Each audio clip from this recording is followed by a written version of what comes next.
आप सबको हमारे चैनल पर खुशामदीद कहते हैं। हमारा नावल कैसा लगा इसका इजहार कमेंट सेक्शन में ज़रूर दीजिएगा। और ये एआई जनरेटेड आवाज़ है, कुछ मसाइल की वजह से अपनी आवाज़ नहीं दे सकती, इसलिए अगर किसी को आवाज़ से मसला हो या फिर पसंद ना आए तो मैं माज़रत ख्वाह हूँ। शुक्रिया। वो दोनों उस वक्त यूनिवर्सिटी की कैंटीन में बैठे हुए थे। ज़ारा गुस्से से उसे घूर रही थी। आखिर तुम कब अपने वालिद से बात करोगे? मेरे वालिदैन मेरी शादी के पीछे पड़े हुए हैं। इन्होंने मुझे कहा है अगर मैं किसी को पसंद करती हूँ तो इन्हें बता दूँ, वो मेरी शादी करवा देंगे, वरना फिर वो मेरी शादी अपनी मर्जी के इंसान से कर देंगे। खुदा का वास्ता जल्दी से बात करो। वो काफ़ी गुस्से में थी। फावर के चेहरे पर मुस्कुराहट नमूदार हुई। कसम से गुस्सा करती हुई बहुत हसीन लगती हो। वो दिलकश लहजे में बोला था कि ज़ारा इसके कंधे पर एक मुक्का मार कर रह गई। यहीं तुम अपनी ठरक झाड़ते रहो, वह मेरा बाप मेरी शादी किसी और से कर देगा। वो बहुत संजीदा थी तो फावर भी संजीदा हुआ। अच्छा ठीक है, परेशान मत हो, मैं आज ही जाकर बाबा साईं से बात करता हूँ और बहुत जल्द तुम्हें अपनी बीवी बनाकर हवेली ले जाऊंगा। इसकी बात सुनकर ज़ारा को कुछ हौसला हुआ था। खुदा के वास्ते अब बात कर भी लेना, ये ना हो कि कहीं तुम्हारे बाबा साईं तुम पर हर बार की तरह अपना हुक्म चलाएं और तुम उनके सामने भीगी बिल्ली बन जाओ। वो तनस कर रही थी कि फावर की मुस्कुराहट सिमट गई। इसे बिल्कुल भी ज़ारा का ये तंज अच्छा नहीं लगा था। ज़ारा ने देखा कि फावर के चेहरे का रंग बदला था, तो वो जल्दी से चेहरे पर मुस्कुराहट सजाए नरम हुई थी। अच्छा अब तुम मेरी बात का गुस्सा मत करना, तुम्हें पता है ना मैं तुम्हारी नाराज़गी बर्दाश्त नहीं कर सकती। वो मोहब्बत से बोली थी कि फावर फौरन नॉर्मल हो गया था। कुछ देर वो मज़ीद बातें करते रहे, फिर वो उठा था तो ज़ारा भी इसके साथ ही उठ खड़ी हुई। अच्छा मुझे आज घर तो ड्रॉप कर दो, उसका बाजू पकड़े बहुत बेतकल्फ़ी से कहा था कि फावर के तने आसाब एकदम ढीले पड़ गए। अच्छा ठीक है चलो। वो मुस्कुराया था कि ज़ारा के चेहरे पर मुस्कुराहटें बिखर गई, वो पुरसुकून हो गई थी। फावर शाह उसकी जुल्फ़ों का इतना असीर था, इसके चेहरे की मुस्कुराहट के लिए वो जान भी दे सकता था, और वो जानती थी कि ज़ारा से वो इतनी मोहब्बत करता था कि वो इसकी हर जली कटी बात बर्दाश्त कर लेता था। इसलिए तो वो उसे गुस्से में काफ़ी सुना देती थी और फिर फ़ौरा इससे माफ़ी मांग लेती थी, और वो भी पुरसुकून हो जाता था। वो दोनों चलते हुए पार्किंग तक आए, फिर वो इसके साथ इसकी गाड़ी की फ्रंट सीट पर बैठ गई। वो जानती थी ये हक भी सिर्फ फावर शाह ने ज़ारा नदीम को दिया है। फावर शाह इस यूनिवर्सिटी का सबसे ज़्यादा हैंडसम और खूबसूरत नौजवान था। वो यह एम.फिल में ज़ेर तालीम था। इसकी गहरी नीली आँखें और इसका हुस्न था कि हर लड़की इस से बात करने के लिए मचलती थी। लेकिन फावर ने किसी को आज तक घास नहीं डाली थी, लेकिन ना जाने ज़ारा में ऐसा किया खास था कि वो इसके आगे पीछे लटो ही हो गया था। दोनों के कुछ ही दिनों में दोस्ती हो गई थी, क्योंकि ज़ारा काफ़ी डेसेंट लड़की थी। वो एक मुतवसत तबके से ताल्लुक़ रखती थी। वो ना ही गरीब थे और ना ही मिडिल क्लास थे, लेकिन वो बहुत हाई क्लास भी नहीं थी।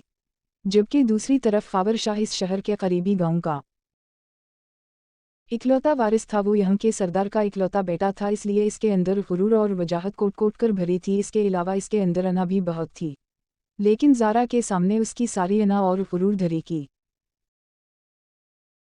रह जाती थी। ज़ारा उसके दिल में इस तरह से बस गई थी कि बस उसे ज़ारा के सिवा कोई नज़र नहीं आता था। लड़कियां हैरान होती थीं कि आखिर वो ज़ारा के लिए इतना जुनूनी कैसे हो गया। ज़ारा खूबसूरत थी, डेसेंट थी, लेकिन फिर भी ज़ारा से ज़्यादा खूबसूरत लड़कियां इस यूनिवर्सिटी में मौजूद थी। ना जाने क्यों उसे ज़ारा हर लिहाज से पसंद थी, और वो इससे शादी करना चाहता था। लेकिन उन दोनों की शादी होना थी या नहीं, ये तो वक्त ही बताने वाला था। उसने ज़ारा को उसके घर के बाहर ड्रॉप किया। वो उसे अल्लाह हाफिज़ कहती इस पर एक मुस्कुराहट उछालते हुए घर के अंदर दाखिल हो गई। फावर भी मुस्कुराता हुआ गाड़ी को अब गांव के रास्ते दौड़ा रहा था। तकरीबन 1 घंटे बाद इसकी गाड़ी गांव की हदूद में दाखिल हुई। जैसे ही गाड़ी शाह हवेली के बाहर रिकी गार्ड्स भागते हुए आए, दरवाज़ा खोला तो इसकी गाड़ी अंदर दाखिल हो गई। वो बहुत खूबसूरत लाल सतूनों वाली हवेली थी, और दूर से देखने पर ही वो अपनी मिसाल आप थी। इसका बहुत बड़ा गार्डन था, एक साइड पर जिम था, एक साइड पर स्विमिंग पूल था, तो वहीं दूसरी साइड पर बहुत खूबसूरत पोर्च बनाया गया था जहां सारी गाड़ियां पार्क की जाती थी। वो गाड़ी पोर्च में पार्क करता हुआ उतरा। इसकी वजाहत ऐसी थी कि कोई भी इसका दीदा हुए भी नहीं रह सकता था। ब्लैक शर्ट जिसके बाजू थोड़े से फॉल्ड कर रखे थे जो उसके मसल्स के साथ चिपके हुए थे। इसका तवाना जिस्म वाज़ेह था। इसके साथ ग्रे कलर की पैंट पहने इसका 6 फीट से निकलता कद। वो जहाँ जहाँ से गुजरता था हर कोई इसके हुस्न से मरूब हो जाता था, चाहे वो कोई नौकर ही क्यों ना हो। वो हवेली में दाखिल हुआ। आज इसके चेहरे पर एक अजीब सी मुस्कुराहट थी। वो सोच चुका था कि वो अपने बाबा साईं से बात करेगा। उसे ज़ारा से शादी करनी थी। वो नहीं चाहता था कि ज़ारा के वालिदैन उसकी शादी कहीं और कर दें। वो जैसे ही लाउंज में दाखिल हुआ तो उसने सामने ही अपने चाचा की बेटी शाहीना को देखा जो मुलाजिमा के सर पर खड़ी उसे काम करने का तरीका बता रही थी। और ख़ावर शाह के मुंह के जाविया बिगड़े थे। जिस दिन वो शाहीना की शक्ल देख लेता था इसका सारा दिन बहुत बुरा गुजरता था, इसलिए उसे शाहीना बहुत ही ज़्यादा बुरी लगती थी। वो इसके चाचा की बेटी थी। चाचा और चाची का एक कार एक्सीडेंट में इंतकाल हो गया था। वो बहुत छोटी थी जब उसके वालिदैन चल बसे। इसे ख़ावर की मुंह ने ही संभालना था। वो 20 साला शाहीना शाह सादी सी गांव की एक लड़की थी। वो अनपढ़ थी। इसे पढ़ाई करवाई ही नहीं गई थी क्योंकि इस गांव के सरदार की सोच ऐसी थी कि बेटियां सिर्फ घरदारी के लिए बनाई गई ही, इन्हीं पढ़ाई लिखाई से दूर रखा गया था। जहां ख़ावर अपने बाप का इकलौता बेटा था वहीं शाहीना भी अपने वालिदैन की इकलौती बेटी थी। ख़ावर की मुंह नजमा बेगम ने उसकी बहुत अच्छी तरबियत की थी। शाहीना बहुत अच्छी थी लेकिन ख़ावर को वो एक अंक नहीं भाती थी क्योंकि वो हर वक्त गांव की अनपढ़ और जाहिल लड़कियों जैसे हुलिया में घूमती थी। हर वक्त इसने करती और शलवार पहनी होती थी, दोपट्टा गले में डाला होता था और कभी वो किचन में काम करती नजर आती थी तो कभी वो मुलाजिमीन के सर पर खड़ी इन्हीं सफाई के तरीक़े बताती थी। जिस दिन ख़ावर उसे देख लेता था इस दिन इसका दिन बहुत बुरा गुजरता था। इस लिए उसे शाहीना एक अंक नहीं भाती थी। ना ही उसे बात करने की तमीज़ थी और ना ही उसे पहनने ओढ़ने का ढंग था। वो बस दबूसी लड़की थी। इसके मुंह के जाविया बिगड़े थे। वो बहुत मुश्किल से अपनी नज़रें शाहीना से दूर करता है बाबा साईं के कमरे की तरफ बढ़ा था। वो कमरे का दरवाज़ा खटखटाता हुआ अंदर दाखिल हुआ तो बाबा साईं सामने ही सोफे पर बैठे किसी किताब का मुताला करने में मसरूफ़ थे। अरे ख़ावर बेटा आ जाओ अंदर। वो दरवाजे में ही खड़ा था तो बाबा साईं ने मुस्कुरा कर उसे अंदर आने की दावत दी। वो मुस्कुराता हुआ आगे बढ़ा और बाबा साईं के साथ ही दूसरे सोफे पर बैठ गया। मुझे आपसे कुछ ज़रूरी बात करनी थी बाबा साईं। इस ने फ़ौरा से बाबा साईं को मुखातिब किया था। हम बेटा बोलो क्या बात करनी है। बाबा ने फ़ौरा किताब बंद किए अपना रुख मुकम्मल तौर पर अपने बेटे ख़ावर शाह की तरफ किया। बाबा दरअसल मैं चाहता हूँ कि आप मेरी शादी करवा दें। मुझे लगता है कि अब मुझे शादी कर लेनी चाहिए। वो मुस्कुरा कर गोया हुआ था तो बाबा साईं के चेहरे पर भी मुस्कुराहटें बिखर गईं। वो वाजिद शाह का इकलौता बेटा था। क्यों नहीं बेटा, ज़रूर मैं तो खुद तुमसे ये बात करना चाहता था लेकिन फिर तुम्हारी तबीयत और मूड के लिहाज से ये बात कर नहीं पाया।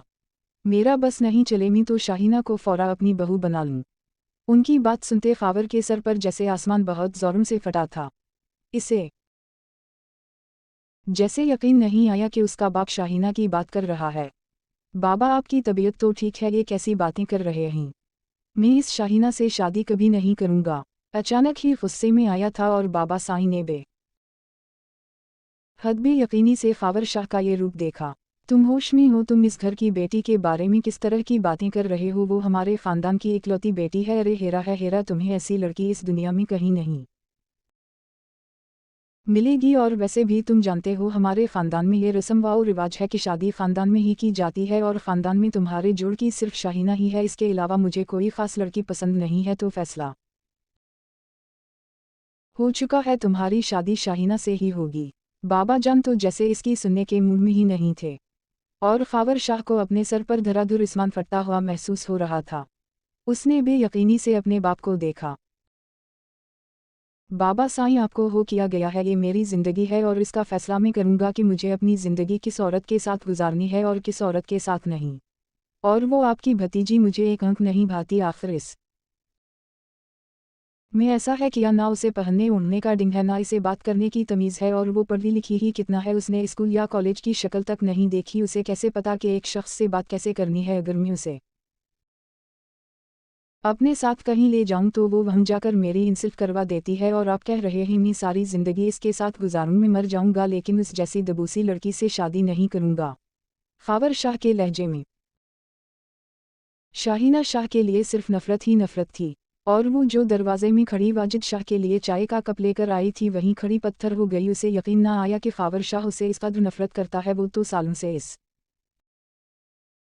की मोहब्बत में गिरफ्तार थी, लेकिन उसने कभी ये सोचा ही नहीं कि वो ख़ावर शाह के काबिल ही नहीं है। ख़ावर शाह तो उसे इस कदर घटिया और गिरी हुई समझता था। उसने एक नज़र खुद को सरता पैर देखा था। वो इतनी बुरी तो नहीं थी जितना बुरा उसे ख़ावर शाह ने बना दिया था। शाहीना, वाजिद शाह ने यकीनी से उसे देखा जिसकी आंखों से आंसू निकल रहे थे, और ख़ावर को एक बार फिर गुस्सा आया। ये किया आपकी ज़बान पर हर वक्त शाहीना शाहीना रहता है। वो इस बात से बेखबर था कि इसके पीछे ही शाहीना खड़ी है। शाहीना बहुत मुश्किल से खुद पर काबू पाती हुई आगे बढ़ी और चाय का कप वाजिद शाह के सामने रखा। वो ताया जान, मैं आपके लिए चाय लाई थी लेकिन मुझे पता नहीं था कि आप ज़रूरी बात कर रहे हैं, वरना मैं नहीं आती। वो फ़ौरा वहाँ से बाहर निकल गई और ख़ावर जहाँ बैठा था वहीं का वहीं रह गया। इसके साकत जिस्म में कुछ देर बाद हरकत हुई। उसे शाहीना की हरकत ने एक बार फिर गुस्सा दिलाया था।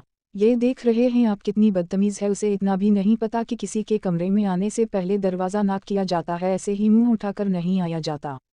शाहीना जो कमरे से बाहर निकल रही थी, आखिरी बात इसके कान में पड़ चुकी थी। वो ज़ब्त की कड़वे घूंट भरती किचन में जाकर गायब हो गई। वाजिद शाह ने निहायत ही नागवारी से ख़ावर शाह को देखा था। जब तुम्हें एक चीज़ का पता ना हो तो इस बारे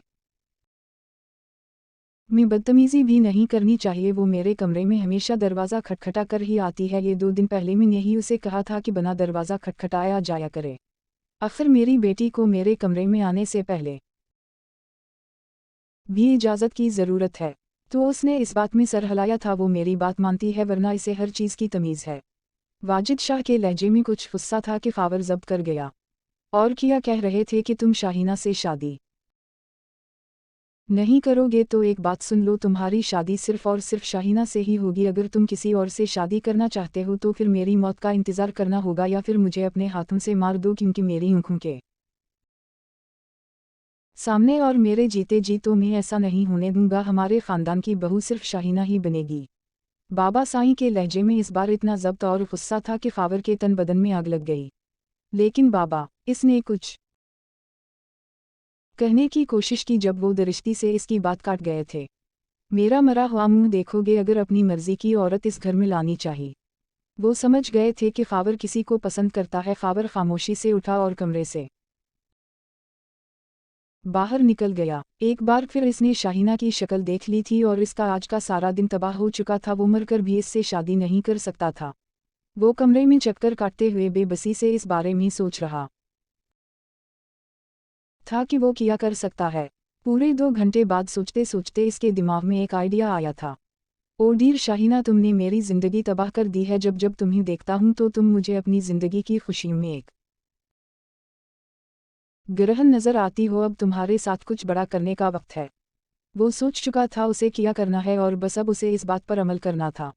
अगले दिन वो दोनों यूनिवर्सिटी के ग्राउंड में मौजूद थे और ज़ारा के चेहरे का सारा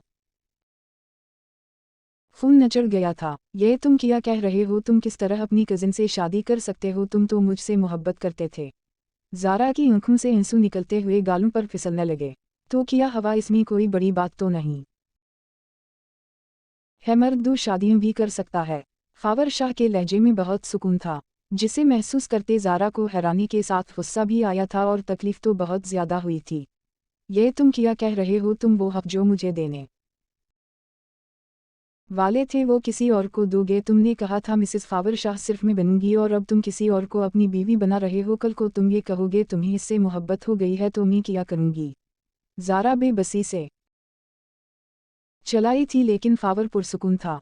फिक्र मत करो, तुम्हें किसने कहा मैं इसे अपनी बीवी होने का हक दूंगा? उसे बस निकाह के बाद अपनी कैद में लेना है। इसका जीना हराम कर दूंगा। इसकी वजह से हर बार बाबा साईं मुझ पर अपना हुक्म झाड़ते हैं। एक बार उसे मेरी मुट्ठी में आने दो, इसका वो हाल करूंगा कि वो सारी ज़िंदगी याद रखेगी। ख़ावर की आंखों में बदले की आग थी और ज़ारा एकदम खामोश होकर रह गई। कितनी ही देर बाद वो बोली थी, तुम उसके करीब भी नहीं जाओगे। उंगली उठाए उसे वारन किया कि फावर शाह की आंखें मुस्कुराएं। ओ कमान ज़ारा, तुम्हें लगता है कि मेरा टेस्ट इतना घटिया है? मुझे वो एक अंक नहीं भाती, उसे देखना तो दूर, उसे सोचूं भी ना, और तुम इतना सब सोच चुकी हो। फिक्र मत करो, ऐसा कुछ नहीं होगा। फावर शाह की कुर्बत सिर्फ तुम्हें मिलेगी। ज़ारा का हाथ पकड़े वो उसे मुकम्मल तौर पर यकीन दिला रहा था कि ज़ारा को भी कुछ सुकून का एहसास हुआ था। बाबा साईं इसके निकाह की तैयारियां कर रहे थे और वो एकदम खामोश हो गया था। इस दिन के बाद से उसने बाबा के सामने किसी कस्म की कोई बदतमीजी नहीं की। वो खामोश क्यों था, ये शाहीना की समझ से बाहर था। लेकिन बाबा साईं ने उन दोनों को ये बात समझा दी थी, बल्कि ये कहा जाए कि अपना हुक्म सुना दिया था तो ज़्यादा बेहतर था। उसी जुमा को तुम दोनों का निकाह है और साथ ही रुखसती रख चुका हूँ मैं, और मैं किसी कस्म का कोई तमाशा नहीं चाहता। शाहीन तो फौरा ताया जी की बात पर सर झुका गई थी, लेकिन फावर शाह ने कुछ नहीं कहा। वो एकदम खामोश हो गया था। दिन एक के बाद एक गुजरने लगे थे। ज़ारा उसे हर रोज़ झगड़ती थी। वो ज़ारा का गुस्सा रोज़ बर्दाश्त कर रहा था, क्योंकि इसका दिमाग फ़िलहाल शाहीना से बदला लेने के लिए मसरूफ़ था। उसे हर हाल में शाहीना से अपनी तकलीफ़ों का बदला लेना था। उसका बाप हर बार यही करता था। शाहीना की वजह से उसकी बात की नफ़ी की जाती थी। निकाह का दिन करीब आ रहा था और शाहीना के दिल की हालत बिगड़ती जा रही थी। दिल चाहता था इसकी हो जाए, लेकिन दिमाग कहता था तुम इसके काबिल नहीं हो, उससे दूर रहो तो बेहतर है। लेकिन वो क्या करती मोहब्बत थी, या ये कहा जाए कि बचपन का इश्क था तो ज़्यादा बेहतर है। इन दोनों के दरमियान कभी भी अंडरस्टैंडिंग डेवलप ही नहीं हुई थी। वो फावर को देखकर हमेशा एक साइड हो जाती थी। इसके अंदर इतनी हिम्मत ही नहीं होती थी कि फावर से बात कर सकी। फावर ने भी कभी इससे मुखातिब होने की कोशिश नहीं की। वो उसे इतनी बुरी लगती थी कि उसे जी भर कर देखता भी नहीं था, तो मुखातिब करना बहुत दूर की बात है। इसे हॉस्पिटल से फ़ोन आया था। वो आना फाना हॉस्पिटल भागता हुआ पहुंचा। वो आईसीयू में दाखिल थी और फावर के सर पर जैसे आसमान फट पड़ा था। वो दरवाज़ा खोले अंदर दाखिल हुआ तो सामने ही ज़ारा का वजूद बेड पर पड़ा था। उसने अपनी कलाई काटने की कोशिश की थी, लेकिन खुशकिस्मती थी कि बच गई। फावर भी यकीनी से इस तक भागकर पहुंचा था। वो नीमवा आंखों से आसपास का मंजर देख रही थी और फावर की आंखों में गुस्सा और जुनूनियत की एक लामहदूद तकलीफ थी। पागल लड़की, ये किया तुम पागल हो गई थी। वो गुस्से चीखा था और ज़ारा ने भीगी आंखें उठाकर उसकी तरफ देखा। तो किया करूं, तुम्ही किसी और का होता हवा देखूं मैं नहीं बर्दाश्त कर सकती तुम किसी और के हो रहे हो। मैंने सारी ज़िंदगी सिर्फ तुमसे मोहब्बत की है। फावर में मर जाऊंगी, खुदा के वास्ते ये निकाह मत करना। वो बेबसी से कहती हुई फूट फूट कर रो पड़ी थी और फावर बेबसी से इसके पास ही स्टूल खींचकर बैठ गया। तुम ये बात मुझे वैसे भी बता सकती थी। उन सब के लिए खुदकुशी करने की ज़रूरत क्या थी? अगर तुम्हें कुछ हो जाता तो। इसके बाल चेहरे से एक साइड करते हुए इसका गाल मोहब्बत से छूते हुए कह रहा था। और ज़ारा की आंखों से आंसू बहते जा रहे थे। तुम नहीं समझोगे, ये मेरे लिए बहुत ज़्यादा मुश्किल है। तुम्हें किसी और के साथ नहीं बंध सकती। वो बेबसी से लाई थी। इससे अच्छा है मैं मर जाऊं। इससे पहले वो अगली बात बोलती, फावर की उंगली ज़ारा के होंठों तक आ चुकी थी। खबरदार, अगर अब कुछ भी कहा मैं तुम्हें कह चुका हूं ना कि मैं इस लड़की को जी भर कर देखूंगा भी नहीं, बस सिर्फ उसे अपने निकाह में लेना है। तुम्हें समझ क्यों नहीं आ रही? फावर ने उसे समझाना चाहा, लेकिन ज़ारा इसकी बात सुनने के मूड में नहीं थी। बस मुझे नहीं पता, तुम इस निकाह से अभी और उस वक्त मना करो, वरना मैं बता रही हूँ इस बार तो बच गई हूँ। मैं बार बार अपनी जान लेने की कोशिश करूंगी। या तो इस निकाह से मना कर दो या फिर मेरी मैयत उठाने के लिए तैयार हो जाओ। वो इस बार गुस्से से चलाई थी। ज़ारा, फावर ने दहल कर उसे पुकारा था। इसके लहजे में बहुत ज़्यादा ज़ब्त और गुस्सा था। खबरदार, अगर दोबारा मरने की बात की तो मैं बहुत बुरा पेश आऊँगा। इसने गुस्से से ज़ारा को दोनों कंधों से पकड़े हल्का सा झटका दिया था, तो ज़ारा एक बार फिर फूट फूट कर रो पड़ी। तो मैं क्या करूं, तुम ही बता दो। मैं तुम्हें नहीं बंध सकती किसी दूसरी औरत के साथ। इसके रोने से फावर का दिल धड़कने से इनकारी हो रहा था। वो ज़ारा को तकलीफ में नहीं देख सकता था। अच्छा ठीक है मेरी जान, तुम रो तो मत, मैं आज ही जाकर बाबा साईं से बात करता हूँ। उसने बहुत मुश्किल से ज़ारा को संभाला था। वो मुसलसल रोए जा रही थी। इसे हौसला देते हुए वो वापस हवेली आया। आज उनकी मेहंदी थी। वो सीधा बाबा साईं के कमरे में आया, वो जो किसी नौकर को हिदायत दे रहे थे नौकर को फौरा से पहले चलता किया और ख़ावर की तरफ मुतवज्जह हुए। अरे मियाँ, आज तुम्हारी मिदी है और तुम कहाँ गायब हुए फिर रहे हो? बाबा साईं मुस्कुरा कर गोया हुए थे, लेकिन ख़ावर का चेहरा और इस पर छाई संजीदगी देखकर इन्हें किसी अनहोनी का एहसास हुआ था। बाबा साईं, मैं ये निकाह नहीं करना चाहता, ना ही करूँगा, खुदा के वास्ते आप ये निकाह और ये शादी रोक दी। इसकी बात सुनते वाजिद शाह के जिस्म में जैसे किसी ने चिंगारियां भड़का दी थीं। इन्होंने फटी फटी निगाहों के साथ ख़ावर शाह को देखा था। तुम्हारा दिमाग तो नहीं ख़राब हो गया? कल तुम्हारा निकाह है और आज तुम कह रहे हो मैं निकाह रोक दूँ? सारी हवेली उस वक्त मेहमानों से खिच्चाखच भरी हुई है और तुम इस निकाह को रुकवाने की बात कर रहे हो। बाबा साईं ने अपना गुस्सा ज़ब्त करते हुए उसे कहा था, तो ख़ावर को भी गुस्सा आ गया। बस मैं कह चुका हूँ, मैं इस शाहीना से शादी नहीं करूँगा, तो मतलब नहीं करूँगा। मुझे उससे फ़र्क नहीं पड़ता कि सारा ख़ानदान क्या सोचता है, ये मेरी ज़िंदगी है और मैं हक़ रखता हूँ कि फ़ैसला करूँ कि मुझे किसके साथ रहना है और किसके साथ नहीं रहना। वो भी सारे लिहाज तौरता गुस्से से चीखा था तो बाबा साईं का हाथ अपने दिल तक गया और अगले ही लम्हे उनका हाथ उठा था और ख़ावर के चेहरे पर एक थप्पड़ दे मारा। आज तो ये बात कह दी, आइंदा अगर ऐसी बात अपनी ज़बान पर लाए तो मैं तुमसे सारे तोड़ लूँगा। अगर मुझे जिंदा सलामत देखना चाहते हो तो कल खामोशी से निकाह कर लेना, वरना कल को इस हवेली से मेरा जनाजा निकलते देखोगे। बाबा क्या कह रहे थे वो तो उसने सुना ही नहीं, वो तो अपने गाल पर हाथ रखे अब तक बेयकीन था। उसे जैसे यकीन नहीं आ रहा था कि बाबा साईं ने सिर्फ शाहीना की वजह से इस पर हाथ उठाया। शाहीना से हुई नफरत मजीद बढ़ गई थी। इसका दिल चाहा शाहीना सामने आए और वो उसे जान से मार दे। वो बना कुछ कहे गुस्से से उनके कमरे से बाहर निकल आया और फिर हवेली से ही बाहर निकल गया था। वो वापस हॉस्पिटल चला गया था और ज़ारा बेबसी से उसे देख रही थी। क्या तुम्हारे बाबा ने तुम पर हाथ उठाया? वो अब तक यकीन थी और इसके सुर्ख होते चेहरे को देख रही थी। फिर ज़ारा ने उसकी गाल को प्यार से छुआ था। अब तुम क्या करोगे ख़ावर? वो बेबसी से पूछ रही थी।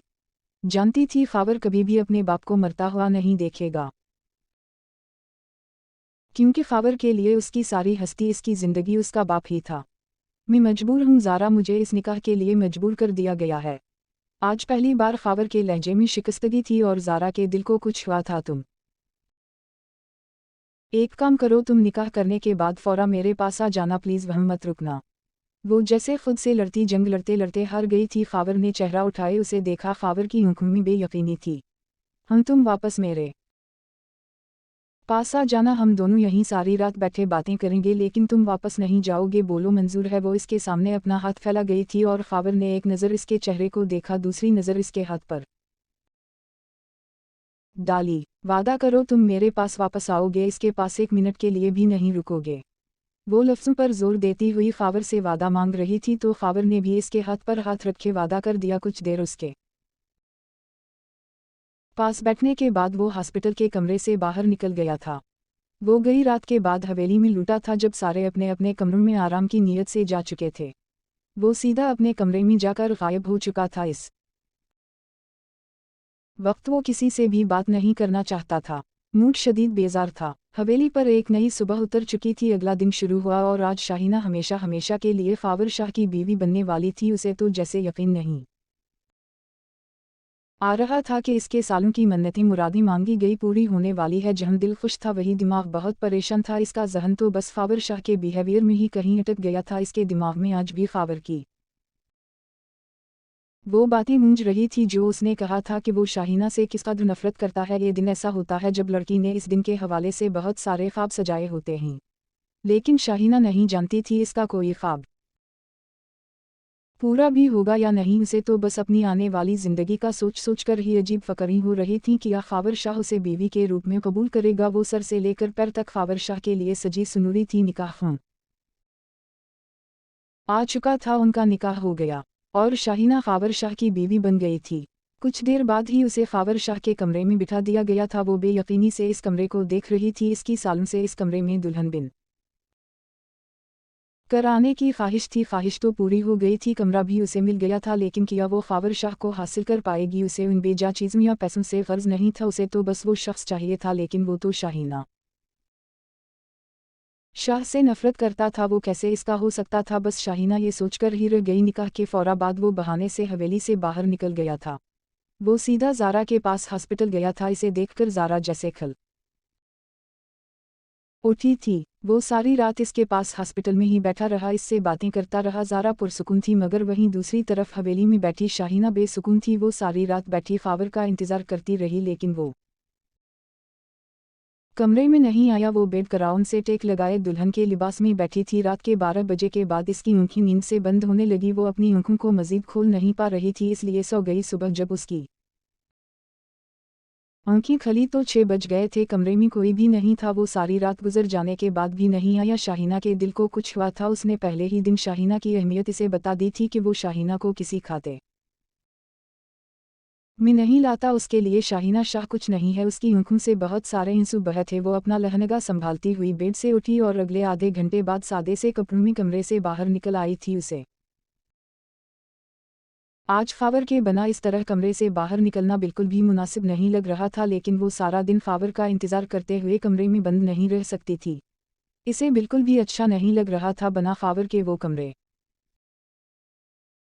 से बाहर निकल रही थी, वो भी शादी की पहली सुबह। वो नीचे आई तो बड़े नाश्ते की टेबल पर बैठे हुए थे वाजिद शाह की बीवी उज़्मा बेगम। फ़ौरा अपनी कुर्सी छोड़ती हुई उठी थी और शाहीना को अपने साथ लगाया।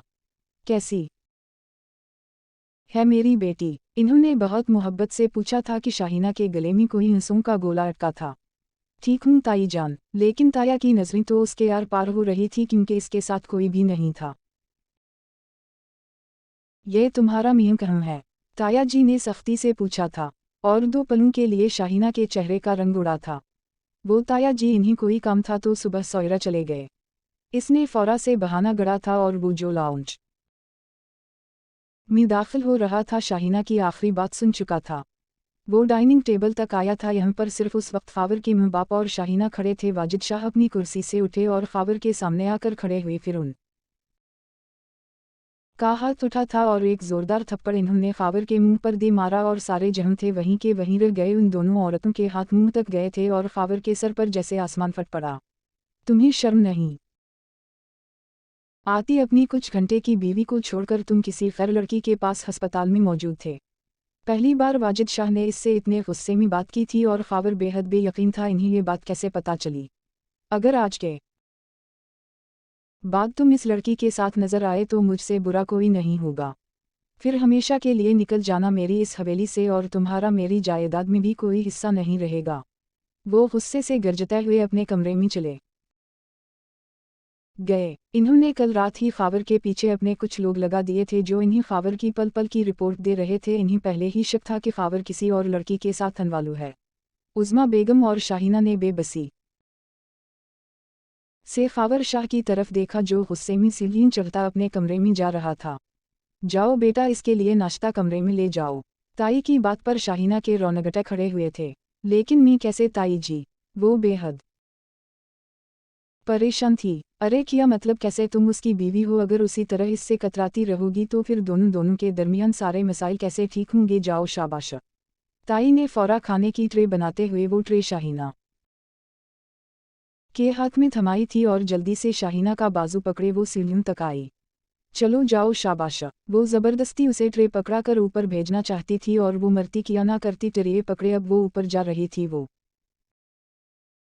आहिस्ता से कमरे का दरवाज़ा खोले अंदर दाखिल हुई तो फ़ावर शाह गुस्से से कमरे में चक्कर काट रहा था। शाहीना ने डरते डरते कमरे में दाखिल हो जाना चाहा। वो आँखें मैचकर जल्दी से कमरे में दाखिल हुई और फ़ौरा सोफ़े तक आई। ट्रे वहाँ रखी और उसने डरते डरते फ़ावर को मुखातिब करने का सोचा। वो आप नाश्ता कर लें। इसकी खौफ से कपकपाती आवाज़ उसे फ़ावर चौंका। फिर एक नज़र उसे देखा, अगले ही पल वो इसके पास पहुंचा। वो कहर पार नज़रों से शाहीना को घूर रहा था। इसका बस नहीं चल रहा था इस लड़की की जान ले ले। फिर जब खुद पर ज़ब्त ख़त्म हुआ तो इसका हाथ उठा और शाहीना के चेहरे पर एक थप्पड़ दे मारा। और शाहीना, जो इन सब के लिए तैयार नहीं थी, उस ने बहुत मुश्किल से अपना चकराता सर संभाला। इसका हाथ इतना भारी था कि शाहीना के मुंह में खून का जायका घुल गया था। वो बेयकीनी से सीधी होकर खड़ी हुई तो अगले ही पल फ़ावर ने इसका मुंह दबोच लिया। मैं जानता हूँ मेरे बाप के दिमाग में मेरे खिलाफ जहर तुमने ही भरा है। एक बात का ख्याल रखना, बल्कि मेरी बात अपने इस दिमाग में फिट कर लो, तुम मेरे लिए कोई भी हैसियत नहीं रखती। मैं तुमसे नफ़रत करता हूँ, शदीद नफ़रत। और तुम ये समझती हो कि मेरी बीवी बनकर मेरे सर पर एहसान किया है तो तुम्हारी गलत फहमी है। मैं तुम्हें अपनी बीवी नहीं समझता तो फिर बीवी के हुकूक देता तो बहुत दूर की बात है। तुम सारी जिंदगी इस कमरे में एक कोने में पड़ी तड़पती ससकती रह जाओगी, लेकिन तुम्हें कभी भी खावर शाह नहीं मिलेगा। मैं तुम्हारी शक्ल ना देखूं तो तुम्हारे साथ रिश्ता उस्तवार करना तो मेरे लिए डूब मरने का मकाम है। तुमसे रिश्ता बनाने से बेहतर मैं मौत को तरजीह दूं गा। वो इसके कानों में जहर अंडेलते हुए अगले ही पल शाहीना का मुंह छोड़े उसे बेड पर धक्का देते हुए वाशरूम में घुस गया और शाहीना बेबसी से इसके अल्फाज प्रोसेस को करने की कोशिश करती रही। फिर वो चेहरे पर दोनों हाथ रखे फूट फूट कर रो पड़ी थी। वो तो पहले ही जान गई थी कि खावर शाह की जिंदगी में इसकी कोई जगह नहीं होगी, लेकिन वो उससे इस कदर नफरत करता था इस बात का शाहीना को अंदाज़ा नहीं था। पता नहीं वो किस तरह वलीमे के फंक्शन में भी इसके साथ मौजूद था, वरना इसका बस नहीं चल रहा था शाहीना की जान ले लिए सिर्फ अपने बाप की इज्जत की खातिर। वो उस वक्त वलीमे के फंक्शन में आया था, लेकिन वो शाहीना से दूर दूर ही था। खैर वलीमे का फंक्शन हुआ। वो हर रोज़ रात को गायब हो जाता और फिर अगली सुबह ही वो हवेली में लुटता था। ये रोज़ होने लगा। शाहीना इसके कमरे में वाकई किसी बेकार सामान की तरह एक कोने में पड़ी रहती। वो कमरे में आता भी तो उसे मुखातिब नहीं करता था। शाहीना खामोशी से इसके आने के बाद इस कमरे से निकलकर अपने दूसरे कमरे में वापस चली जाती थी। ताया ताई शाहीना की हालत जानते थे और सब देख रहे थे। ताया ने एक बार शाहीना से बात करने की कोशिश की तो शाहीना ने उनके सामने हाथ जोड़ दिए। प्लीज़ ताया जान, मैं नहीं चाहती आप उनसे कोई बात करें। इन्हें इस रिश्ते को समझने के लिए कुछ वक्त दें तो बेहतर होगा। और शाहीना की बात पर वाजिद शाह एकदम से खामोश होकर रह गए थे। उनकी शादी को 1 महीना हो चुका था और इस 1 महीने में और तकरीबा हर रात ज़ारा के साथ लॉन्ग ड्राइव, चीटिंग या फिर घूमने फिरने में गुजार देता था। वो ज़ारा को यकीन दिलाना चाहता था कि वो एक रात भी शाहीना के पास नहीं रुका ताकि ज़ारा पुरसुकून रहे। आज ज़ारा काफ़ी गुस्से में थी। आज मेरे वालिदैन ने एक बार फिर शादी की बात की है। वो चाहते हैं मेरी जल्दी से शादी कर दी। आखिर तुम कब मुझसे शादी करोगे? वो गुस्से से खावर को घूर रही थी। फिक्र मत करो, पहले मुझे बाबा को मनाना होगा। खावर ने समझाना चाहा। वाह वाह खावर शाह, तुम जैसे नामर्द कुछ कर ही नहीं सकते। तुम बिल्कुल बुज़दिल हो। अगर तुम इतने ही बहादुर मर्द होते तो अपने वालिद के सामने सीना तान कर कहते कि तुम मुझसे शादी करना चाहते हो, लेकिन नहीं, तुमने तो इस शाहीना से शादी कर ली। किया पता, अब तक तो उसके इश्क में गोडा गोडा डूब चुके हो। अब जाओ, उसी के साथ रहा करो, मेरे पास आना ही मत। यहाँ रोज़ मेरे वालिदैन मुझ पर शादी का प्रेशर बढ़ा रहे हैं और वहाँ तुम्हारे अपने वालिद के साथ ताल्लुक़ ही ठीक नहीं हो रहे। और वैसे भी तुम्हें क्या ज़रूरत है मुझसे शादी करने की? तुम्हारी सारी ज़रूरतें तुम्हारी बीवी पूरी करती होगी ना। ये मैं ही पागल हूँ जो तुम्हारे साथ इतने वक्त से ख्वार हो रही हूँ। वो गुस्से से गरजती हुई इसकी गाड़ी का दरवाज़ा गुस्से से बंद किए अपने घर में दाखिल हो गई और खावर के तन बदन में गुस्से की लहरें सरायत कर गई। ज़ारा ने पहली बार उससे इस लहजे में बात की थी और किस तरह वो कह रही थी कि वो शाहीना के साथ ताल्लुक़ बना चुका है। इसका गुस्सा आज जिस्मान को छू रहा था। वो आधी रात को कमरे में दाखिल हुआ। इसका दिल चाहा आज ही शाहीना की जान ले ले। रात के 12 बज रहे थे। कमरे का दरवाज़ा ज़ोर से बंद करते हुए वो बेड की तरफ पलटा था तो वो बेड की एक साइड सुकड़ी समटी खौफजदा सी सो रही थी। आज खावर अपने होश में नहीं था। उसे बहुत ज़्यादा गुस्सा था। आज तो इस शाहीना को छोड़ेगा नहीं। आज उसे बताने वाला था कि असली मर्द होता क्या है। यही बात तो मर्दों की अना को कुचल देती है। अगर औरत उसे कुछ गलत कह दे तो फिर वो सारा गुस्सा अपनी मर्दांगी सिर्फ औरत के वजूद पर निकालना जानते हैं। वो 2 पलों बाद बेड तक पहुंचा और एक झटका देते शाहीना को कंधों से पकड़े उसने उठाया था और शाहीना खौफजदा सी उठकर बैठ गई। उसने जैसे ही अपनी नींद से गुलाबी होती आंखें खोलीं तो इसके सर पर ही खावर खड़ा था और गुस्से से उसकी तरफ देख रहा था। शाहीना को आज पहली बार इसकी नज़रों से खौफ आया था। तुम्हारी वजह से मेरी सारी जिंदगी तबाह होकर रह गई है। जब से तुम मेरी जिंदगी में आई हो हर रोज़ कोई ना कोई मुसीबत आती है। तुमने मेरी जिंदगी मुकम्मल तौर पर सपाइल कर दी है। ना मैं अपनी मर्जी से शादी कर सकता हूँ, ना अपनी मर्जी की जिंदगी गुजार सकता हूँ। तुम्हें क्या लगता है यह मैं बेसुकून हूँ और तुम पुरसुकून नींद सोओगी? आज के बाद तुम्हारी हर रोज़ रात की नींद में हराम करूँगा।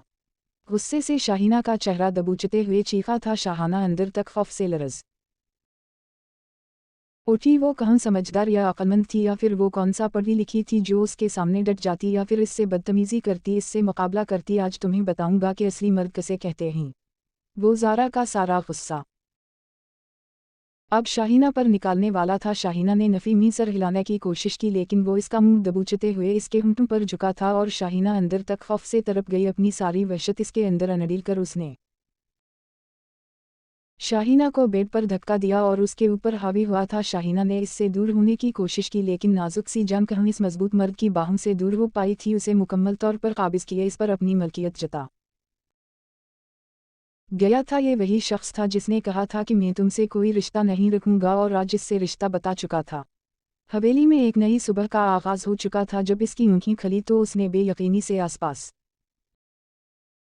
देखा, फिर वो बेड से उठा था। एक नज़र शाहीना पर डाली जिसका चेहरा सारा सुर्ख पड़ रहा था, और खावर कितने ही पल बेयकीनी से अपने हुलिया को देखता रह गया। वो गुस्से में इतना अंधा हो गया था उसे एहसास न हुआ। उसने थोड़ा सा शाहीना के करीब होते इसके माथे पर हाथ रखा और ये देखकर हैरान रह गया कि शाहीना बुखार में तप रही थी। वो फौरा इस पर बलकनीत डालता हवा उठा और वॉशरूम में जाकर बंद हो गया। आधे घंटे बाद वो तैयार होकर कमरे से बाहर निकल गया था। वो कम से कम आज के बाद शाहीना का सामना नहीं करना चाहता था। किस कदर गुरूर और तकब्बुर से उसने कहा था कि वो शाहीना को देखना भी पसंद नहीं करता, और अब ये सब किया हो गया। वो हवेली से ही बाहर निकल गया था। पीछे शाहीना बुखार में तपती रह गई। शायद उसे 12-1 बजे के करीब जाकर दोपहर में कोई होश आई थी। इसका बुखार कुछ कम हुआ तो वो खुद में हिम्मत पैदा करते फराश होती कमरे से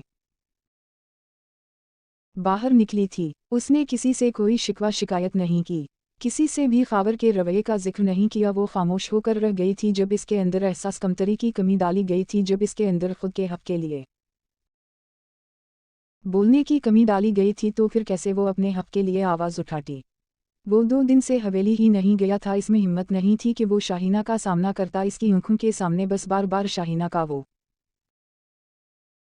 बुखार से तपता चेहरा आ रहा था। वो शदीद मुस्तरब था, किया करता कुछ समझ नहीं आ रही थी। बाबा साईं के बार बार फ़ोन आ रहे थे कि हवेली आओ, लेकिन वो हवेली नहीं जा रहा था। इस सारे में वो ज़ारा को तो शायद भूल ही गया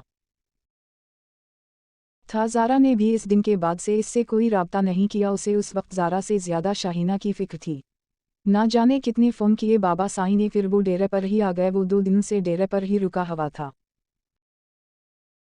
किया हो गया है बरखुरदार, तुम घर क्यों नहीं आ रहे? बाबा साईं ने कुछ नरम लहजे में ही पूछा था, क्योंकि वो अब मजीद खावर के साथ गुस्से से बात नहीं करना चाहते थे। बस कुछ नहीं बाबा साईं, वो हवेली मुझे काट खाने को दौड़ती है, इसलिए कुछ अरसे के लिए मैं हवेली से दूर रहना चाहता हूँ। उसने बहुत मुश्किल से अपने लहजे को काबू करते हुए बाबा के सामने एक बहाना बना दिया था। अच्छा ठीक है, एक काम करो, तुम ज़मीनों के मामलात संभाल लो। वैसे भी मेरे बाद तो इस सारी हवेली को तुमने ही संभालना है। ये सारा गांव तुम्हारे ज़ेर नज़र ही आना है, इसलिए बेहतर है अपनी जिम्मेदारियां संभाल लो। बाबा की बात पर खावर को कुछ हौसला हुआ। उसे लगा यही बेहतरीन हल है। वो मसरूफ़ हो जाएगा तो उसका ध्यान हर चीज़ से हट जाएगा। बाबा की बात मानते हुए उसने सारी ज़मीनों के मसाइल बाबा के हाथों से अपने हाथों में ले लिए थे। इस तरह वो एक जिम्मेदार इंसान बन गया। वो पूरे 1 महीने तक घर ही नहीं गया था, हवेली में दाखिल ही नहीं हुआ था। वो बस ज़मीनों के मामलात में उलझा हुआ था और कुछ अपने काम के सिलसिले में वो दूसरे शहर चला गया। पूरे महीने बाद उसने हवेली में कदम रखा था। उन गुजरे दिनों में शाहीना कैसी थी, इसका क्या हाल था, उसने जानने की जहमत नहीं की। वो जैसे ही हवेली में दाखिल हुआ तो बाबा साईं और इसकी अम्मा साईं काफ़ी खुश नज़र आ रहे थे। वो उनके पास ही लाउंज में बैठ गया। क्या बात है, आप लोग काफ़ी खुश नज़र आ रहे हैं। वो मुरझाया सा था। ये बात इसके वालिदैन देख सकते थे। बस बेटा, बात ही इतनी खुशी की है कि हम दोनों बहुत ज़्यादा खुश हैं। नज़मा बेगम इसके पास बैठती उस का माथा चूमते बोली तो वो हैरान हुआ। अच्छा भाई, ऐसी भी क्या बात है? इसे भी तजस्सुस हुआ था कि आखिर इसके वालिदैन किस बात पर खुश थे। बहुत बहुत मुबारक हो, तुम बाप बनने वाले हो। माँ की बात पर खावर साकत रह गया। कितने ही पल इसका दिमाग प्रोसेस ना कर पाया कि माँ क्या कह रही है। क्या कहा आपने, ज़रा दोबारा बताइएगा? इसने उसी बेयकीनी से पूछा था। अरे क्या बताऊं, 2 दिन पहले ही शाहीना की तबीयत बहुत ज़्यादा ख़राब हो गई थी। डॉक्टर को बुलवाया था। डॉक्टर ने ये खुशखबरी सुनाई। मैं तो बहुत ज़्यादा खुश हूँ, और तुम्हारे बाबा साईं तुमसे बहुत ज़्यादा खुश हो चुके हैं। तुमने तो हम दोनों की दिली मुरादें पूरी कर दी। हम तो कब से चाहते थे अपने पोता पोती को अपनी आंखों से देख ली। अम्मा अपनी ही रो में बोल रही थी और खावर शाह के सर पर ज़मीन व आसमान फट रहे थे। ये नहीं होना चाहिए था। वो आहिस्ता आवाज़ में बुड़बड़ा था। तुम्हें पता है, 2 दिन से उसे इतना तेज़ बुखार है, हमने तुम्हें इतने फ़ोन किए लेकिन तुम वहाँ इतने बिजी हो गए थे कि घर वालों की खबर ही नहीं ली। अब जाओ इसके पास, जानते हो ना इस वक्त में बीवी को सबसे ज़्यादा अपने शौहर की ज़रूरत होती है। अम्मा ने इसे नरम लहजे में समझाया था, लेकिन ख़ावर के दिमाग में तो धमाके हो रहे थे। बहुत देर के बाद वो अपनी हैरत काबू करते हुए उठा, सीढ़ियाँ चढ़ते हुए अपने कमरे में दाखिल हुआ तो वो निढाल सी बेड से टेक लगाई लेटी थी, आँखें बंद किए वो मुकम्मल तौर पर कंबल में दबकी हुई थी। ख़ावर को गुस्सा ऐसा आया कि हद नहीं। उसने गुस्से में दरवाज़ा ज़ोर से बंद किया कि शाहीना अचानक खौफ से उछली थी। इसने आँखें खोलकर देखा तो सामने ही ख़ावर खड़ा था। उसने बेतासुर निगाहों के साथ ख़ावर को देखा, फिर दोबारा से आँखें बंद कर गई। वो आगे बढ़ता इस तक पहुंचा था, तुमने सोच भी कैसे लिया कि मैं तुम्हारे वजूद से अपनी औलाद को जन्म दूंगा? मुझे ये बच्चा नहीं चाहिए। इसके पास पहुंचते हुए वो गरजा था और इसके ये अल्फाज बंद आंखों से शाहीना ने वाज़ेह सुने थे। किसी ने इसका दिल दुधारी तलवार से काटा था। उसने आहिस्ता से अपनी आँखें खोली, आँखों में पानी जमा हो गया था। इसने कुछ कहने की कोशिश की लेकिन अपने लब सी गई। ख़ावर को गुस्सा दोबारा आया कि हद नहीं। अगले ही लम्हे उसने शाहीना का मुंह दबोचा था।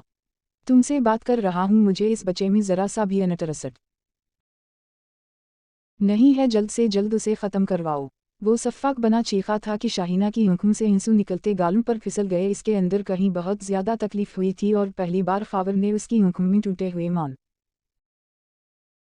की करचीन देखी। इसके हाथ बेदम हो गए। वो फ़ौरा शाहीना का चेहरा छोड़ गया। एक पल के लिए उसका दिल धड़कना भूला था। उसने बहुत करीब से शाहीना का चेहरा देखा था। शायद इसने ज़िंदगी में पहली बार ही शाहीना को देखा था। दिल के अंदर से कहीं आवाज़ आई कि ये तो ज़ारा से भी ज़्यादा खूबसूरत है, लेकिन वो दिल के अंदर की आवाज़ को अंदर ही दबाकर दोबारा सख्त फोल में लिपटा था। तुम्हारे मुंह में ज़बान नहीं है? वो चेहरा मोड़ता एक बार फिर बोला था। लहजे में गुस्सा था तो शाहीना ने अपने आंसू साफ किए, खुद को कुछ कहने के लिए तैयार किया। आपकी औलाद है, आप चाहेंगे तो दुनिया में आ जाएगी, वरना बेशक मार दी, लेकिन मेरे अंदर इतना हौसला नहीं है। जब आपका दिल चाहे उसे मारने के लिए तो मुझे साथ ले जाइएगा और कोशिश कीजिएगा कि हम दोनों का एक साथ ही मार दीजिएगा, क्योंकि इससे ज़्यादा मैं आपकी नफ़रत बर्दाश्त नहीं कर सकती। इसकी बातों में इतनी तकलीफ़ थी कि ख़ावर कितने ही पल बेयकीनी से उसका चेहरा देखता रह गया, जो अब अपना चेहरा मोड़े दाएं जानिब देखती हुई अपने हाथों को देख रही थी। कभी सामने लगी दीवार पर ख़ावर की तस्वीर को देख रही थी। इससे अच्छा था कि वो शादी ही ना करती। वो कहाँ जानती थी कि ख़ावर इससे इतनी नफ़रत करता होगा। मर्द एक औरत से नफ़रत कर लेता है, लेकिन इस औरत से अपना हक़ लेना नहीं भूलता। कैसी अजीब बात है ना, कि नापसंदीदा औरत से भी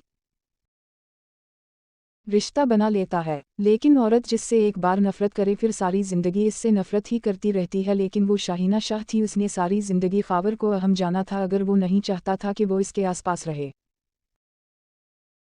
तो वो यहाँ से गायब हो जाएगी। वो बिना कुछ कहे कमरे से बाहर ही निकल गया था और शाहीना दोनों हाथ चेहरे पर रखे फूट फूट कर रो पड़ी थी। कैसी बदकिस्मत लड़की थी वो, जब छोटी सी थी तो वालिदैन वफ़ात पा गए। जिस शख्स से सारी ज़िंदगी पागलों की तरह इश्क किया, वो इससे इतनी ही नफ़रत करता था। और अब जब वो मुँह बनने वाली थी तो वो इसकी औलाद से भी नफ़रत करता था। वो ये बात क्यों भूल गया कि वो औलाद इसकी अपनी ही है। उसने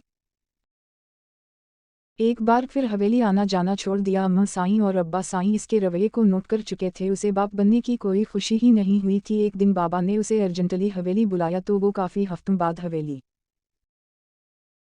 आया था। वो सीधा अब्बा के कमरे में ही आ गया। अब्बा ने उसे अपने सामने बैठने का इशारा किया तो वो बैठ गया। क्या चाहते हो, क्यों सबको परेशान कर रखा है? बाबा साईं ने नरमी से बात की थी तो ख़ावर भी जैसे अब उन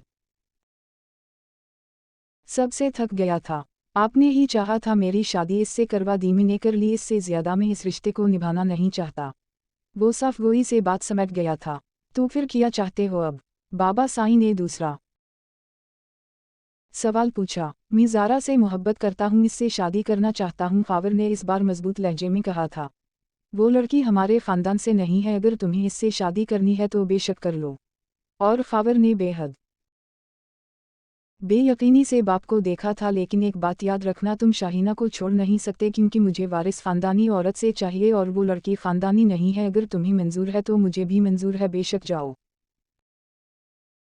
और इस लड़की से शादी कर लो। लेकिन कोशिश करना कि शाहीना को मज़ीद तकलीफ़ ना दो, कम से कम इस हालत में बिल्कुल नहीं।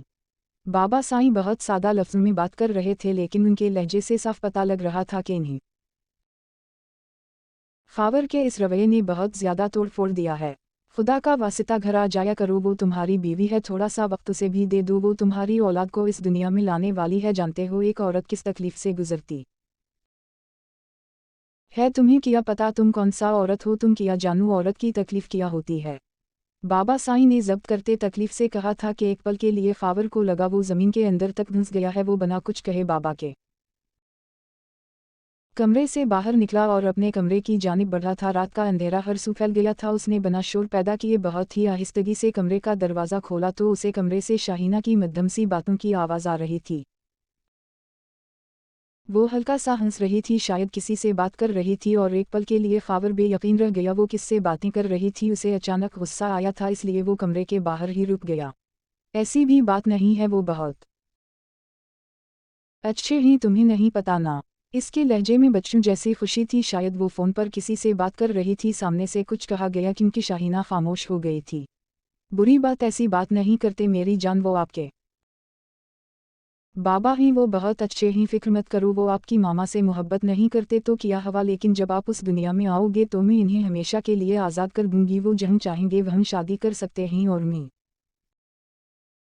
हमेशा के लिए इनकी ज़िंदगी से चली जाऊंगी, लेकिन मैं कभी भी आपके बाबा को आपसे दूर नहीं करूंगी। आपके बाबा हैं, आपने हमेशा याद रखना है। आपकी मामा बचपन से उनसे इश्क करती आ रही हैं, लेकिन वो कहते हैं ना कि इश्क कुर्बानी का नाम है। आपके बाबा आपकी मामा को पसंद नहीं करते, लेकिन आपने हमेशा अपने बाबा से मोहब्बत करनी है। अच्छे बच्चे अपने पेरेंट्स से मोहब्बत करते हैं, चाहे उनका आपस में जैसा मर्जी रिश्ता हो। वो कमरे में सोफे पर बैठी हुई अपने सटमक के मकाम पर हाथ रखती हुई फावर की तस्वीर को देखते हुए अपने बच्चे से बातें कर रही थी, और फावर जो कमरे के बाहर खड़ा था वो सारे का सारा पत्थर हो गया। बेयकीनी ही बेयकीनी थी उसे। लगा शायद अब वो कभी भी अपने कदमों के सहारे खड़ा ना हो पाए। गुड गर्ल, वैसे मेरा दिल चाहता है कि अल्लाह पाक मुझे एक बेटी दे, लेकिन मैं जानती हूँ इस हवेली में बेटियों की ज़िंदगी कितनी मुश्किल हो जाती है, इसलिए मैं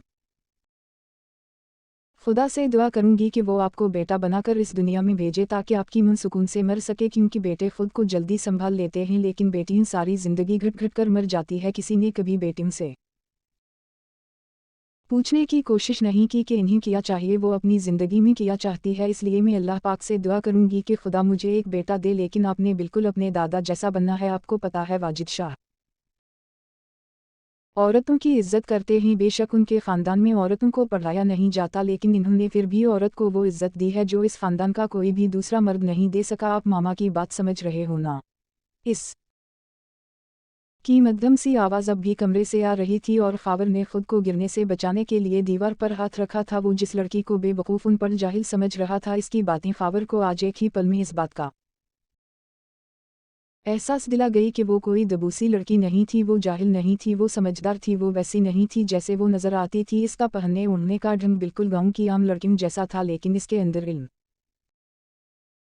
गहराई तक बस चुका था। फावर की आंखों से आंसू निकलते हुए इसका चेहरा गीला करने लगे। वो बहुत मुश्किल से खुद को काबू किए, अपना चेहरा साफ किए, कमरे का दरवाज़ा हल्का सा खोले, अंदर झांकने लगा। वो सोफे से उठती हुई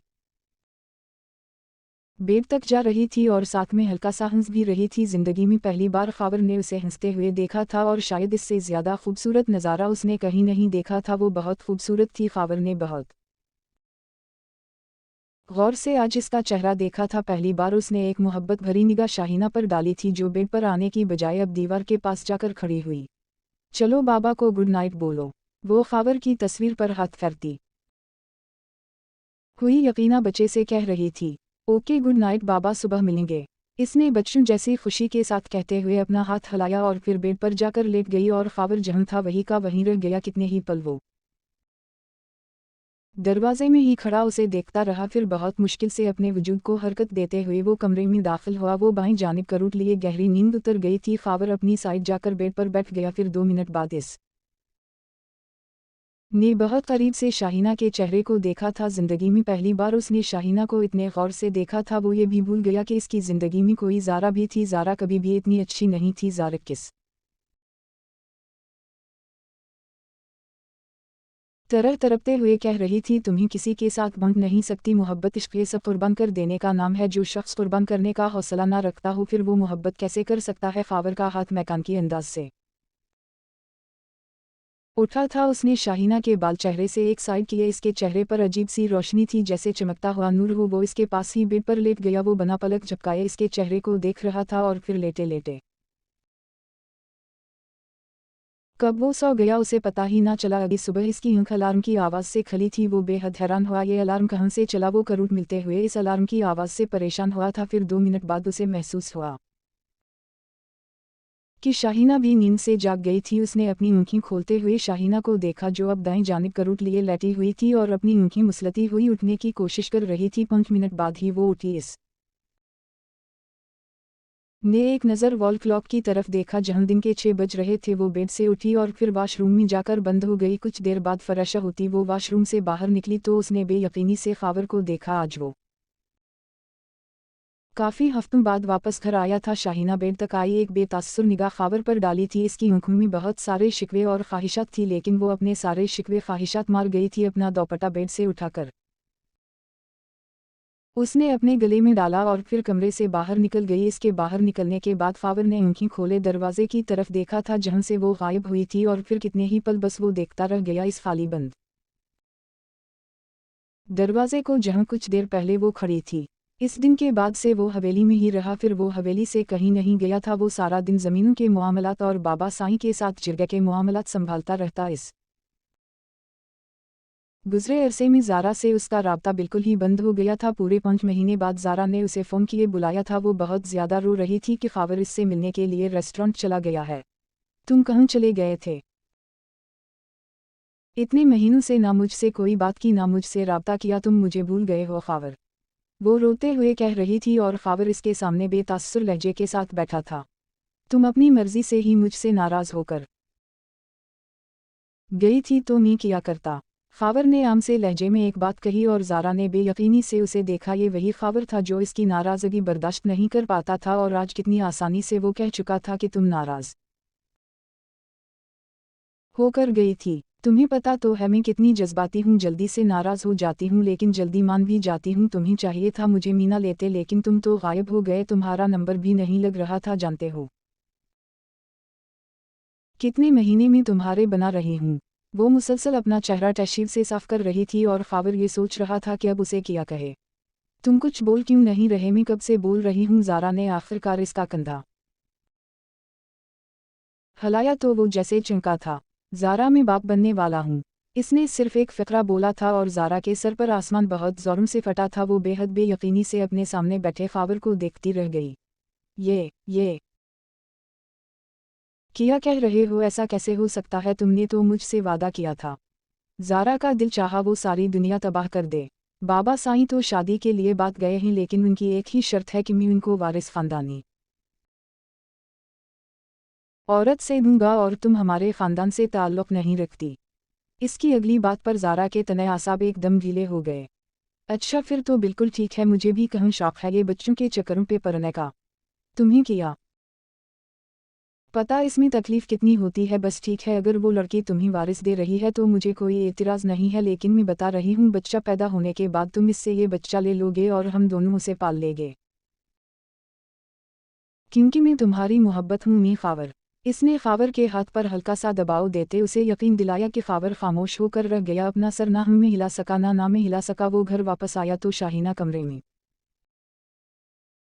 चक्कर लगाती हुई कुछ खैर आरामदेह थी। इसकी तबीयत आज सुबह से ही अजीब सी हो रही थी और वो जानती थी इस हालत में इस तरह से होता रहता है। ये सारी बातें ताई जान ने बताई थी। वो जैसे ही कमरे में दाखिल हुआ उसे देखकर शाहीना के बढ़ते कदम थम गए। वो बिना कुछ कहे कमरे से बाहर निकल गई। 10 मिनट बाद वो कमरे में वापस आई और खाने की ट्रे उसने खावर के साइड टेबल पर रखी। आप खाना खा लें, इसने मध्यम सी आवाज़ में पुकारा था और ये रोज़ का दस्तूर बनता जा रहा था। वो जब भी बाहर से आता था वो इसके लिए खाना और चाय लेकर आती थी। खावर ने बिना कुछ कहे ट्रे पकड़कर अपने सामने रख ली तो वो भी बिना कुछ कहे जाकर बेड की दूसरी साइड पर लेट गई, लेकिन वो करवटें बदल रही थी, उसी वजह से सुकून नसीब नहीं हो रहा था। खावर कितनी ही देर इसकी ये हालत देखता रहा। उसके दिल ने एक बार चाहा कि पूछ ले क्या बात है, लेकिन फिर अपना रवैया याद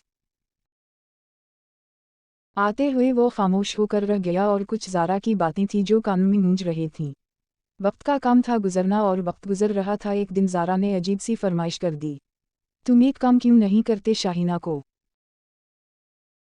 मुझसे भी मिलवाओ, उसे देखना चाहती हूँ।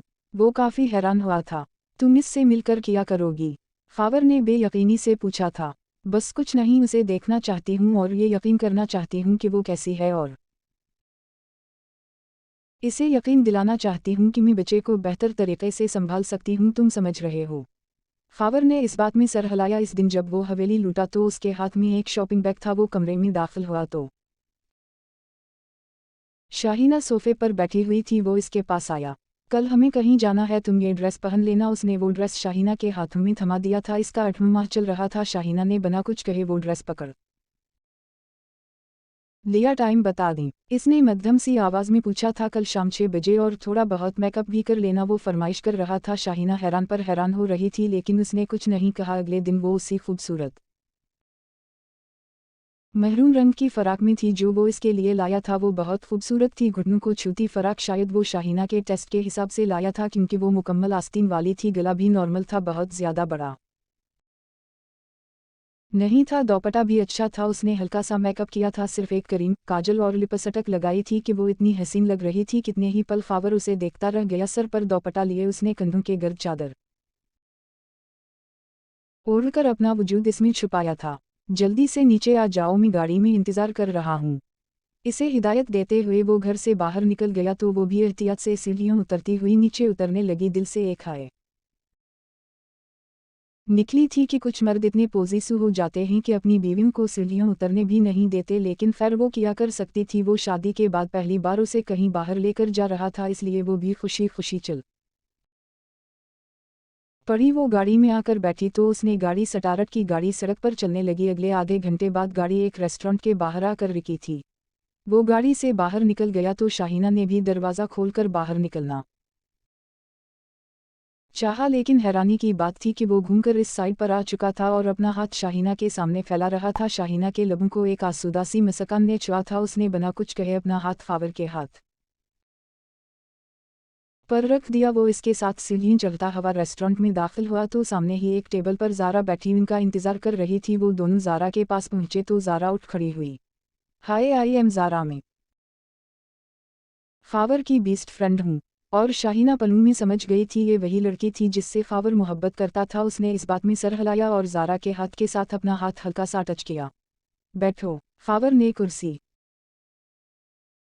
खींचते हुए उसे बैठने का इशारा किया तो वो बिना कुछ कहे बैठ गई। वो हैरान थे, इस मुलाकात की वजह क्या थी वो नहीं समझ पा रही थी। और ज़ारा तो बस टक्कर टक्कर शाहीना ही खूबसूरती देखती जा रही थी। इस लड़की पर कोई भी दीदा हो सकता था। ज़ारा को ना जाने क्यों इतनी तकलीफ हो रही थी, क्योंकि वो वाकई ज़ारा से ज़्यादा खूबसूरत थी। देखो शाहीना, तुम अच्छे से जानती हो कि फावर तुम्हें पसंद नहीं करता। ये सिर्फ उसके वालिद ने अपनी मर्जी से शादी करवाई थी। वो ये शादी नहीं करना चाहता था। तुम जवान हो, खूबसूरत हो, अभी तुम्हारी ज़्यादा उम्र नहीं है। हम दोनों शादी करना चाहते हैं। फिक्र मत करो, बच्चे की टेंशन लेने की ज़रूरत नहीं है। तुम बच्चे को मेरे हवाले करके बेफिक्र हो जाना, मैं बच्चे को पाल लूंगी। तुम चाहो तो तलाक के बाद दूसरी शादी भी कर सकती हो। फावर तुम्हें आज़ाद कर देगा। वो बहुत आसानी से इतने सख्त अल्फाज कहती जा रही थी कि शाहीना की मुस्कुराहट गायब हुई। इसके अंदर जैसे किसी ने तकलीफ ही तकलीफ उतार दी थी। इससे ज़्यादा वो यहाँ बैठ नहीं सकी। वो 2 मिनट बाद ही उठ खड़ी हुई। फावर ने उसे अलझती हुई निगाहों से देखा। यहाँ के शोर से सर दर्द कर रहा है, मैं गाड़ी में जाकर बैठ रही हूँ। आप लोग बातें करने के बाद अलिफ जाएगा, मैं आपका इंतज़ार कर लूँगी। बना फावर के कोई बात सुने वो वहाँ से निकल गई। आंखों के सामने अंधेरा छा रहा था। ज़ारा की बातें किसी हथौड़े की मानिंद दिमाग में बज रही थी। उससे पहले वो रेस्टोरेंट के दरवाजे से सीढ़ियों के दरमियान का फासला तय करती उसे बहुत ज़ोरदार किस्म का चक्कर आया था। और फिर वो सीढ़ियों से नीचे गिरी थी। वो 8 सीढ़ियाँ थी, क्योंकि रेस्टोरेंट थोड़ा ऊंचाई पर था। इसकी चीखें निकल गई कि सारे उठकर बाहर भागे थे। फावर सबसे पहले बाहर निकला था। वो ज़मीन पर गिरी थी। एक हाथ इसका पीठ पर आया और दूसरा हाथ सर पर। सर से खून का फवारा निकल रहा था और फावर को जैसे सांस लेने में घटन होने लगी। वो फौरा इसके पास भागता हुआ पहुंचा था। शाहीना, शाहीना, आंखें खोलो। वो बेहद घबरा गया था कि ज़ारा भी इसके पीछे ही पहुंची। इसे जल्दी से हॉस्पिटल लेकर चलो। ज़ारा ने इसका कंधा हिलाया कि वो होश में आया। फौरा शाहीना को अपनी बाहों में उठाकर गाड़ी तक लाया। ज़ारा शाहीना के साथ पीछे बैठ गई और इसका सर सीट की पुश्त से लगा गई और खावर ने फौरा गाड़ी स्टार्ट की और अगले आधे घंटे से पहले शाहीना को आईसीयू में शिफ्ट कर दिया गया था।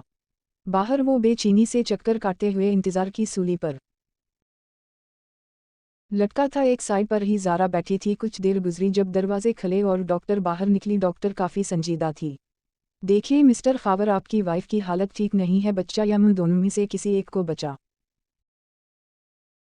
सकते हैं तो आप जल्दी से फैसला करें और ये बता दें आप किसे बचाना चाहते हैं। डॉक्टर की बात थी कि पिघलता हुआ शीशा जो खावर को अपने कानों में जाता महसूस हुआ। इसके पास ये तो सुनहरी मौका था शाहीना से हमेशा के लिए अपनी जान छुड़वाने का और ज़ारा से शादी कर लेने का, लेकिन नहीं, वो इतना जालिम और सफ़ाक नहीं हो सकता था। वो कितने ही पल सोचता रह गया कैसे बचाया। दोनों इसके लिए खास बन गए थे। उससे पहले वो कुछ बोलता ज़ारा बोल उठी, आप बच्चे को बचाए, हमारे लिए बच्चा ज़्यादा ज़रूरी है। ज़ारा की खुदगर्जी देखकर जैसे खावर के दिल में किसी ने कोई कानच का टुकड़ा मारा था। उसने फटी फटी निगाहों से ज़ारा को देखा, लेकिन डॉक्टर सिर्फ खावर को देख रही थी। लास्ट डिसीजन सिर्फ आपका होगा मिस्टर खावर, क्योंकि वो आपकी वाइफ हैं।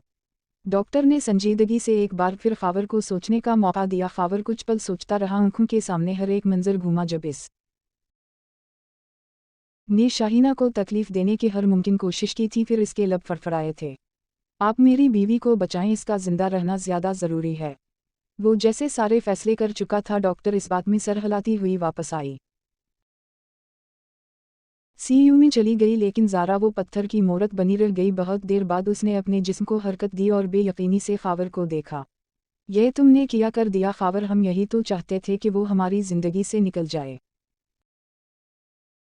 इतना अच्छा मौका था इससे जान छुड़वाने का, तुमने ये किया कर दिया। हमारे लिए बच्चा ज़्यादा ज़रूरी है। वो गुस्सा जब्त करती हुई ऊंची आवाज़ में बोल रही थी कि खावर ने सुर्ख आंखों से उसे घूरा। बस ज़ारा, तुम इंसान हो या सफ़ाक दरिंदा, एक ही बात बार बार बच्चा बच्चा कर रही हो। वो है, अगर इसे कुछ हो गया तो उसके बच्चे को कौन संभालेगा। खावर की बात सुनते ज़ारा सकते में आ गई। इसे लगा जैसे वो सारी ज़िंदगी एक शराब के पीछे भागती आई है। खावर शाह तो इसका कभी था ही नहीं। इतना भी जालिम नहीं हूं कि इसकी जान ले लूं या इसकी कब्र पर अपनी खुशियों का महल तामीर करूं। मैं इसे नहीं मार सकता, मैं उसे मज़ीद तकलीफ नहीं देना चाहता। वो बेबसी से कहते हुए वही बेंच पर बैठ गया और ज़ारा वो सुन रह गई। लेकिन खावर, तुम मुझसे मोहब्बत करते हो। इसने खावर को यकीन दिलाना चाहा तो खावर ने नफ़ी में सर हिलाया। नहीं ज़ारा, वो मोहब्बत नहीं थी, वो दिल लगी थी, वो वक्ती लगाव था, लेकिन वो मोहब्बत नहीं थी। तुम नहीं जानती मोहब्बत क्या होती है। शायद एक पल के लिए तुम कह सकती हो कि मुझे तुमसे मोहब्बत हो गई थी, लेकिन जानती हो इश्क कैसा होता है। इश्क में इंसान खुद भी जलता है और अपने महबूब को भी तकलीफ देता है। इश्क में इंसान कुर्बान हो जाता है। इश्क में इंसान कुर्बानी मांगता है। इश्क कुर्बान कर देने का नाम है। और ज़ारा, तुमने कभी इश्क किया ही नहीं। इश्क तो शाहीना शाह ने किया है। वो इश्क में सब कुछ कुर्बान करने के लिए तैयार थी, खुद को, अपने बच्चे को, यहाँ तक कि मुझे भी। लेकिन तुम इतनी सेल्फिश हो कि तुम मुझसे बाप बनने का हक छीनने वाली थी। क्या कहा था तुमने कि जब एक औरत मुँह बनती है उसे बहुत ज़्यादा तकलीफ होती है और तुम इस तकलीफ से गुजरना ही नहीं चाहती। तो फिर तुमने ये कैसे सोच लिया कि मैं शाहीना को इस तकलीफ से गुजरने दूंगा। तुमने ये कैसे सोच लिया कि वो तकलीफ से तड़पती हुई मेरी औलाद को दुनिया में लाएगी और मैं उसे मरने दूंगा। तुम मुँह बनना ही नहीं चाहती तो फिर कैसे तुम मेरे बच्चे की मुँह बन जाओगी। खुदा के लिए चली जाओ, मैं जान गया हूँ कि तुम्हारा और मेरा कोई मुस्तकबिल नहीं है। उसने बाकायदा ज़ारा के सामने हाथ जोड़ दिए थे और ज़ारा जहाँ थी वहीं की वहीं रह गई। उसने बेयकीनी और फटी फटी निगाहों के साथ खावर को देखा था जो इससे रुख मोड़ गया था और ज़ारा बेयकीन रह गई। वो वाकई एक शराब के पीछे भाग रही थी। शायद इसकी किस्मत में मोहब्बत लिखी ही नहीं थी। उससे ज़्यादा वो खावर की बातें बर्दाश्त नहीं कर पा रही थी, इसलिए पलटी और हॉस्पिटल से बाहर निकल गई। 2 घंटे गुजर गए जब दरवाज़ा खिला और डॉक्टर्स बाहर